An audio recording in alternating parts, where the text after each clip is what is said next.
6절의 말씀입니다. 히브리서 11장 6절, 제가 가진 성경으로는 신약 365쪽에 있습니다.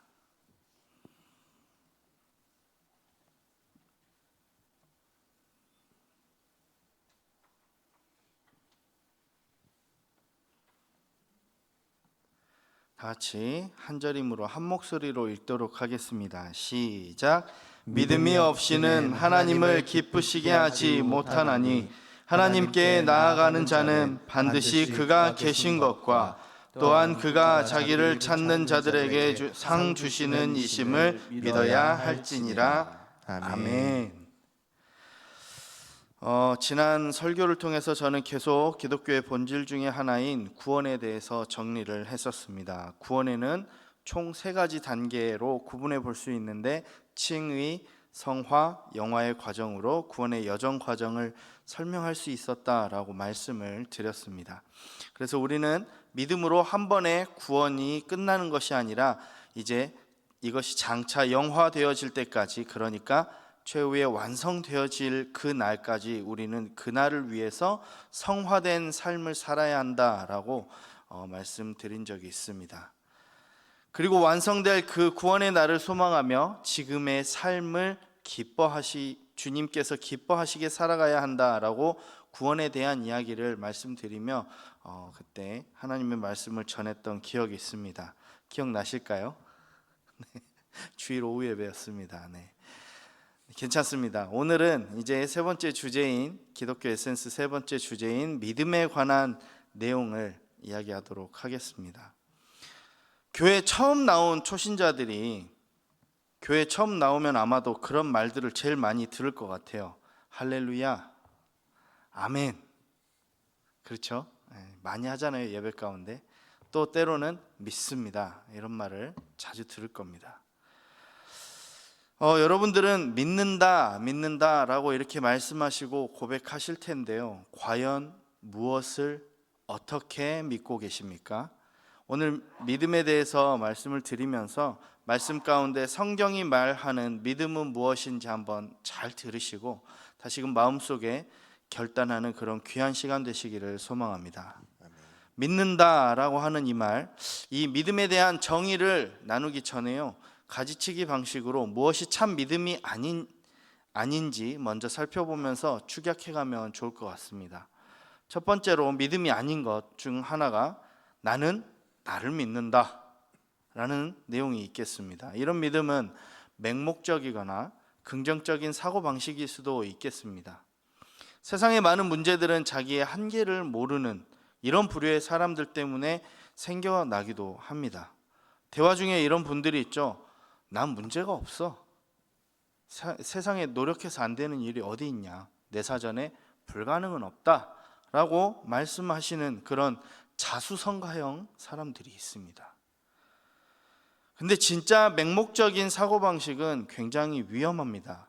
그래서 우리는 내게 능력 주시는 하나님 안에서 모든 것을 할 수 있는 것이지 내 스스로의 힘으로 뭘 할 수 있는 것이 아니라는 것입니다. 아무리 노력해도 안 되는 일이 분명히 있습니다. 자식 농사 맘대로 됩니까? 대부분 어머니들, 아버지들이 잘 안 된다고 이야기하십니다. 그렇죠? 네. 동의하시면 끄떡거리시고, 다들 농사를 잘 지으셔가지고, 네. 저희 어머니만 그렇게 말씀하셨나 봅니다. 네. 아무리 노력해도 안 되는 일이 분명히 있고요, 아무리 잘 하려고 애를 써도 어쩔 수 없이 인간은 약점투성이, 허점투성이일 수밖에 없습니다. 그리고 내 위에, 우리 위에 하나님이 계시다는 것을 인정해야 할 수밖에 없습니다. 빌립보서 4장 13절을 보시면 내게 능력 주시는 자 안에서 내가 모든 것을 할 수 있느니라 라고 말하고 있습니다. 두 번째 믿음이 아닌 유형은 또 이런 것이 있습니다. 어떻게든 되겠지 뭐. 요행을 바라는 생각은 믿음이 아닙니다. 삿입에 무슨 거미줄이야 치겠어? 언젠가 내게도 쨍하고 해 뜰 날 오겠지? 설마 망하기야 하겠어? 라는 이런 생각들 말입니다. 땀 한 방울 안 흘리고 인생 한 방 역전만을 노리는 이런 꿈꾸는 허황된 꿈을 꾼다면 씁쓸한 인생의 패배를 맛보게 될 것입니다. 또 믿음이 아닌 세 번째 유형, 시간이 지나면 다 잘 될 거야 라고 생각하는 아주 대책 없는 긍정적인 사람이 있습니다. 대책도 없이 세상의 미래를 그저 낙관하는 것은 믿음이 아닙니다. 모든 건 시간이 해결해 줄 거다, 다 잘 될 거야 라는 이런 믿음, 세상의 미래를 그렇게 낙관적으로만 보는 것은 믿음이 아니다 라는 것입니다. 말씀을 읽어보시면요, 악하고 사나운 사탄이 공중 권세를 잡고 있는 한 이 세상은 날이 갈수록 악해질 수밖에 없습니다. 그래서 우리는 늘 영적 긴장감으로 텐션을 유지하고 살아가야만 하는 것입니다. 그렇다면 성경에서 말하는 참 믿음이란 무엇일까요? 먼저는 구원을 향한 믿음입니다. 요한복음 11장 25절에서 26절의 말씀입니다. 우리 화면을 통해서 한 목소리로 읽어보도록 하겠습니다. 시작.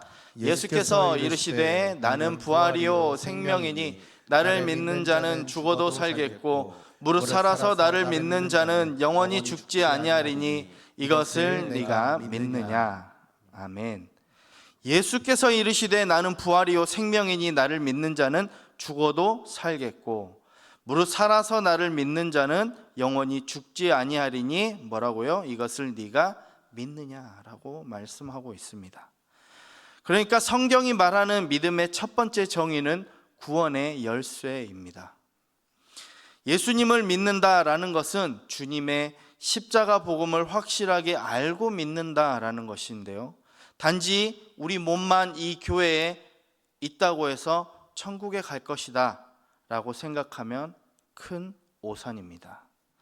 내가 매주일 예배에 참석하니까 난 구원 받을 거야 라고 생각하면 그것도 큰 오산입니다. 예를 들어볼까요? 제가 서울대 근처 살아서 아침 저녁으로 서울대 캠퍼스를 산책했어요. 그렇다고 제가 서울대학교 학생이 되는 것은 아닌데 매일같이 내가 그곳에 갔으니 서울대생이 될 것이다 라고 믿는 것이나 다름없다라는 것입니다. 그리고 착한 일을 하면서 살았으니까 아마 천국에 갔을 거야 라고 믿는다고 천국에 가는 것이 아닙니다. 믿음은 먼저 살아계신 하나님을 인정하며 믿는 것에서 출발합니다. 그리고 그의 아들이신 예수 그리스도가 우리를 위해 십자가에서 이루신 그 사건과 부활의 사건을 믿는 것입니다. 이것이 바로 예수님을 알고 믿는 것이다 라고 할 수 있는 믿음입니다. 그리고 믿음이란요, 하나님의 아들이신 예수님께서 십자가에서 달려 죽으신 이 그 사건이 바로 나의 붉은 죄 때문이다 라고 고백하며 믿는 것입니다. 누구의 죄 때문이요? 우리 옆에 계신 분의 죄가 아니라 나의 죄 때문이라는 것이. 또 세 번째로 보시면 진리의 말씀을 듣는 것에서 믿음은 시작이 됩니다. 로마서 10장 17절의 말씀 우리 화면 통해서 같이 읽어볼까요? 시작. 그러므로 믿음은 들음에서 나며 들음은 그리스도의 말씀으로 말미암았느니라. 아멘. 앞서 말씀드린 것처럼 내가 교회에 늘 출석한다고, 모태신앙이라고, 교회에 내가 오래 다녔다고 우리가 진짜 구원을 얻게 되는 것이 아닙니다. 중요한 것은 살아계신 하나님의 말씀, 즉 복음을 제대로 들어야 합니다. 그래야 우리 안에 믿음이 생기고 거듭남을 경험하게 되는 것입니다. 그래서 살아있는 교회란 그 안에서 끊임없이 구원과 변화가 계속 일어나고 발생합니다. 이 일이 생기도록 저와 같은 목회자들은 늘 말씀을 연구하고 또 그 연구한 것으로 설교하고 강의하고 때론 직접 찾아가서 신방하면서 대화하면서 하나님의 말씀을 은혜로 선포하는 것입니다. 사랑하는 성도 여러분, 하나님의 말씀을 우리의 귀뿐만이 아니라 여러분의 마음으로 들으시기를 소망합니다. 그리고 들은 말씀을 이 마음속에 새기시고 강하게 믿으시기를 바랍니다. 이것은 노력이나 이성, 논리적인 사고로 믿어지는 것이 아닙니다. 그래서 중요한 것은 우리에게 보혜사 성령님이 필요하다라는 것입니다. 그래서 진짜 믿음은 성령님의 도우심을 통해서 이루어지는데요. 요한복음 14장 26절의 말씀입니다. 같이 읽어볼까요? 시작. 보혜사 곧 아버지께서 내 이름으로 보내실 성령, 그가 너희에게 모든 것을 가르치고 내가 너희에게 말한 모든 것을 생각나게 하리라. 아멘. 보혜사가 무엇이죠? 방금 읽은 말씀에도 성령이라고 말하고 있습니다. 이 읽으신 말씀대로 우리의 이성이나 논리적인 사고로 꽉 막혀 있는 내 생각을 녹여주시는 분, 우리 안에 말씀이 믿음으로 믿어지게 하시는 분이 성령님이시고 그의 능력일 줄 믿습니다. 그래서 우리는요, 늘 예배를 시작하는 가운데, 예배 가운데 성령님이 우리와 함께 하시기를 초대하고 초청합니다. 왜요? 우리를 가르치고 돕게 하고 말씀을 믿게 하시는 분이기 때문입니다. 한 사람이 구원을 받는 이 믿음이 생기기 위해서 우리는 얼마나 많은 수고가 들어가야 하는지 잘 모릅니다. 먼저는 하나님께서는 수많은 사람들을 통해서 전도하게 하시고 이 말씀의 씨앗을 심령마다 뿌리게 하십니다. 오전 예배가 끝나고 나면 전도대 활동을 하는데요, 전도대가 들고 나아가는 이 작은 팜플렛 한 장과 또 나눠주는 전도용품과 같이 이런 것들을 들고 나가는 그런 일, 복음의 씨앗을 뿌리는 일, 그런 것을 말합니다. 그런 일들이 수많은 사람들의 노력과 고생으로 시작이 되는데요, 이 믿음이 한 사람에게 들어가서 씨앗이 자라고 싹트기까지는 참 오랜 시간이 걸리기도 하고 더디기도 합니다. 그런데 누군가는 이 말씀의 씨앗을 뿌려야 하고, 뿌려진 이 씨앗이 자라고 성장하게 하는 것을 돕는 것은 성령 하나님이시다라는 것입니다. 사랑하는 성도 여러분, 여러분들은 이 믿음에 대한 말씀을 들으시면서 지난날 여러분들의 신앙을 한번 되짚어 보셨으면 좋겠습니다. 여러분들이 말씀을 귀로만 들었지만 언젠간 이 말씀들이 자연스럽게 내 마음속에 믿어졌을 때가 있었을 것입니다. 그렇죠? 또 이 일을 통해서 내 삶이 조금씩 변화하기 시작한 경험 또한 있을 것 같습니다. 이것이 우리가 진짜 믿음이라고 하는 영역으로 들어온 그때였을 것이라고 생각이 되는데요, 하지만 믿음은 거기서 끝나는 것이 아닙니다. 이게 시작 단계고요, 구원받은 성도들은 끊임없이 이 믿음이 성장하도록 노력해야 합니다. 그럼 어떻게 해야 우리의 믿음이 자라고 성장할 수 있을까요?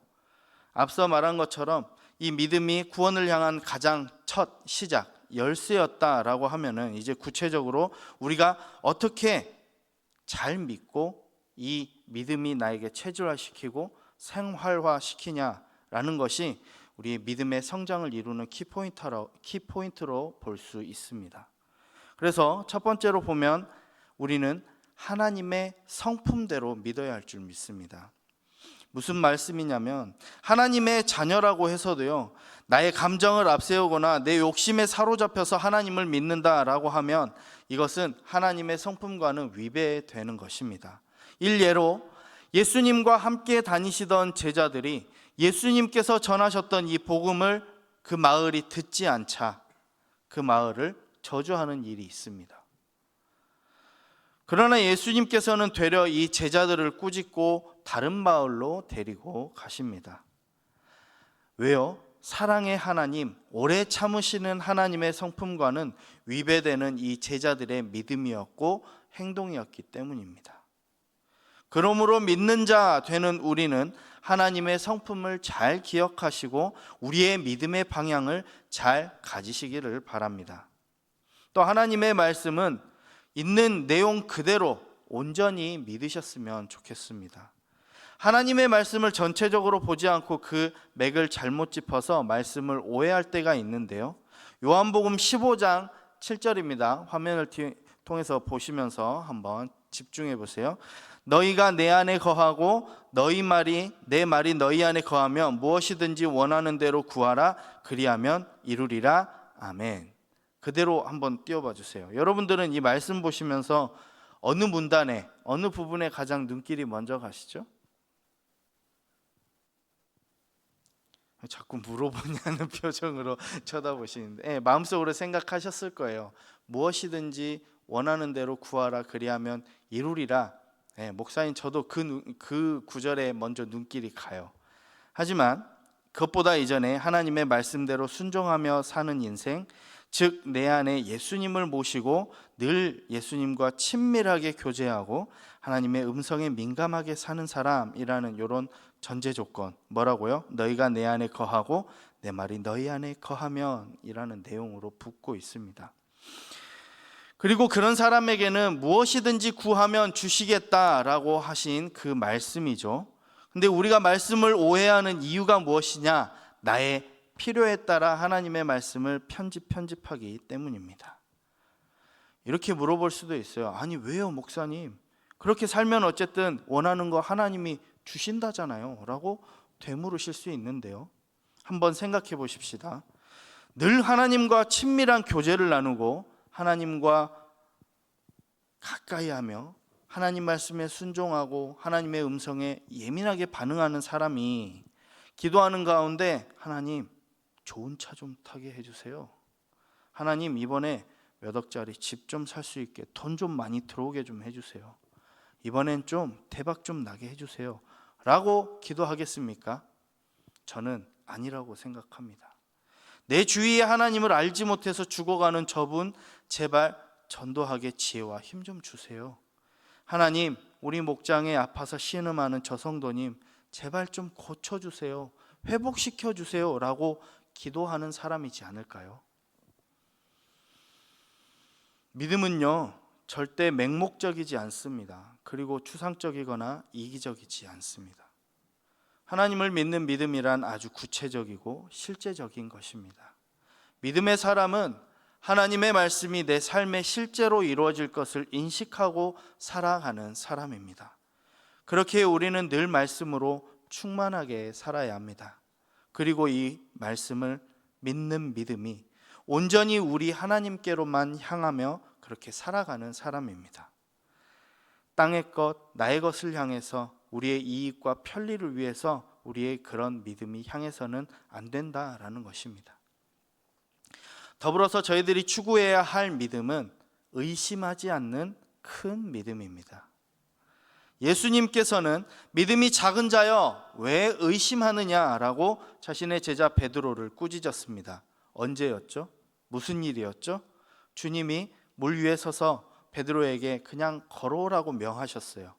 그런데 베드로는 주님이 하신 말씀을 듣고도 주님을 바라보지 않고 밑에 물을 쳐다봤고요, 세차게 부는 바람을 쳐다보면서 과연 내가 갈 수 있을까라고 의심하자 물에 풍덩 빠집니다.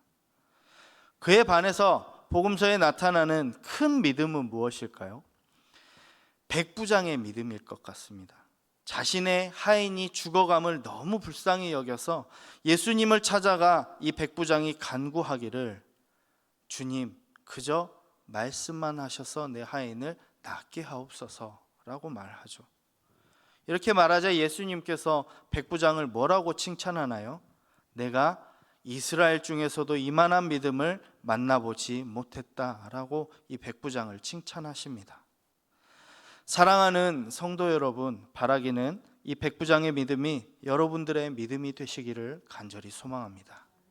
이 큰 믿음은 바로 겸손에서부터 시작하는데요, 우리가 주님을 향한 믿음을 가질 때 의심하는 믿음이 아니라 나를 더 낮추고 왕이신 나의 주님이 하신 말씀 그대로 믿고 내가 그렇게 되겠습니다, 그렇게 될 것입니다 라고 행하는 믿음이 되시기를 소망합니다. 그냥 나를 낮게만 여기는 것이 아니라 나는 낮아지고 누구를 높여드리냐면 우리 주님, 예수님을 높여드리는 그런 겸손을 이야기하는 것입니다.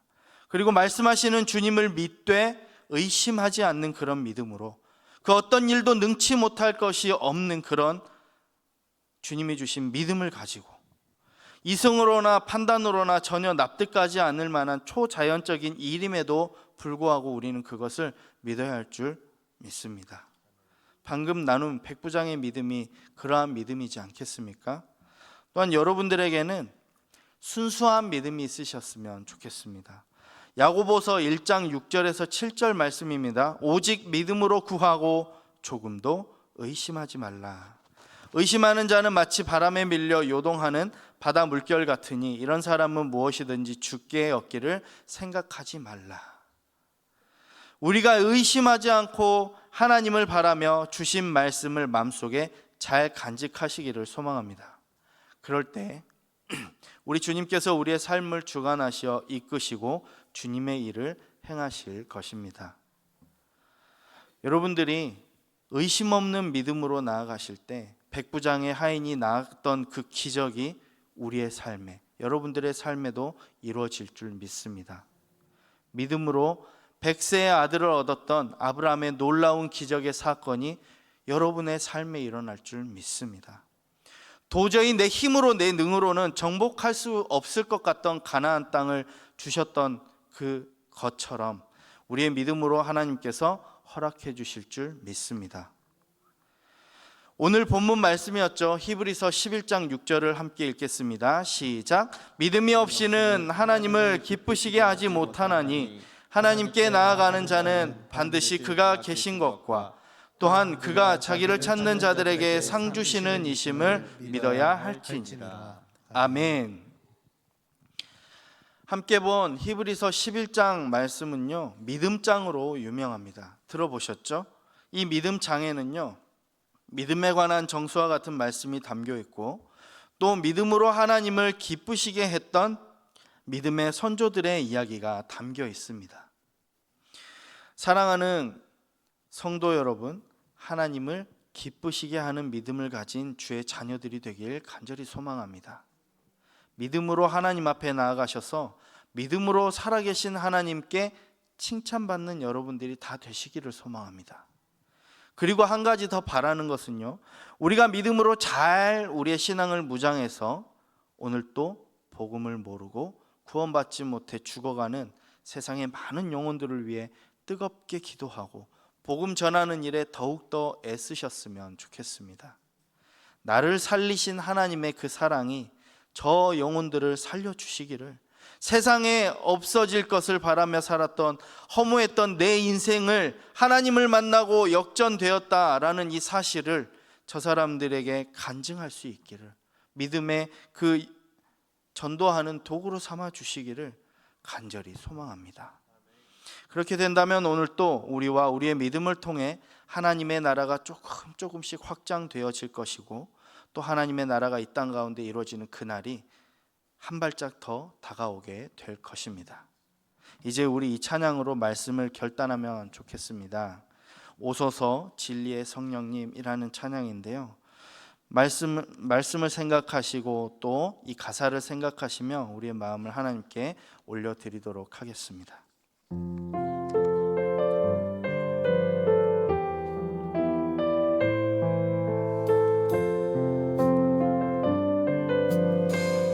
함께 찬양합시다. 오소서 오소서 진리의 성령님, 이 땅 흔들며 임하소서. 거짓과 좌명 죄악에 묻어진 우리 가슴 정케 하소서. 오소서 은혜의 성령님, 오소서 은혜의 성령님, 하늘 가르고 임하소서. 거룩한 불꽃 하늘로서 임하사 타오르게 하소서. 주 영광 위에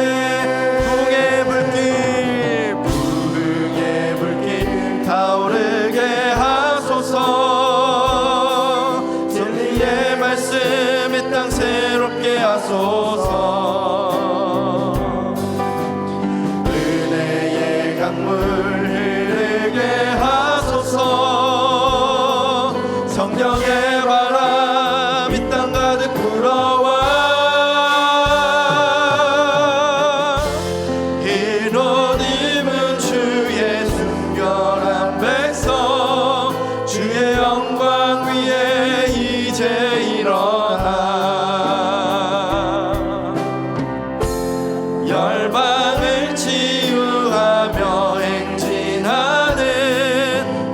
영광의 그날을 우리 후렴 다시 한번 찬양합시다. 부흥의 불길 타오르게 하소서. 진리의 말씀 이 땅 새롭게 하소서. 은혜의 강물 흐르게 하소서. 성령의 바람 이 땅 가득 불어와. 흰옷 입은 주의 순결한 백성, 주의 영광 위에 이제 일어나. 열방을 치유하며 행진하는 영광의 그날을 주소서. 우리 시간 함께 말씀을 기억하며 기도하면 좋겠습니다. 하나님, 우리를 정케 하신 그 말씀으로 이 땅을 고쳐 주시옵소서.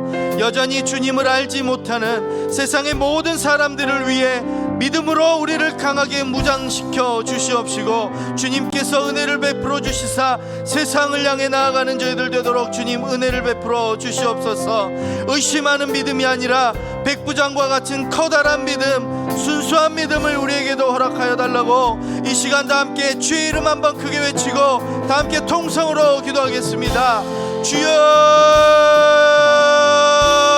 하나님 아버지, 믿음이 연약했던 우리의 삶을 주께서 이끌어주시고 세워주시며 아버지와 자라게 하셨으니, 하나님 이 시간 우리를 통하여 하나님의 말씀이 온전히 이루어지는 곳에 귀하게 사용받길 소망합니다.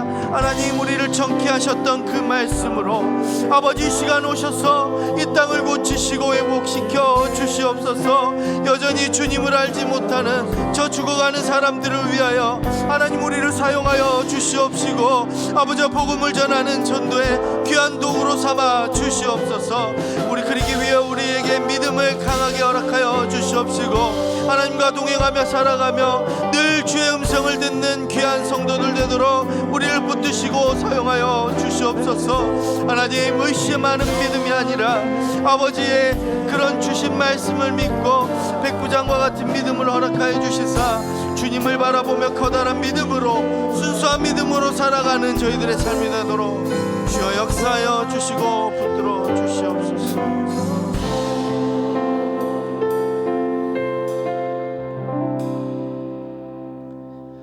사랑의 하나님, 이제껏 저희는 믿는다 하면서 믿음이 연약한 자의 모습으로 살아왔습니다. 이 시간 말씀으로 다시금 깨닫고 나아가오니 이 세상을 변혁시키는 그런 큰 믿음을 허락해 주옵소서. 믿지 않는 영혼들을 위해 더욱 헌신하는 강한 믿음으로 우리를 온전히 세워주시고 사용하여 주시옵소서. 진리의 말씀을 우리 심장에 새기고 흔들리지 않는 믿음으로 세상을 향해 들고 나아가는 저희들의 삶이 되도록 늘 성령 하나님 우리를 지키시고 보호하여 주시옵소서. 사랑의 하나님, 이 시간 주님 앞에 나아오며 귀한 물질을 구별하여 드린 손길이 있습니다. 주께서 복을 내려주시고 은혜를 내려 주시옵소서. 감사드리며 거룩하신 예수님의 이름으로 기도하옵나이다. 아멘.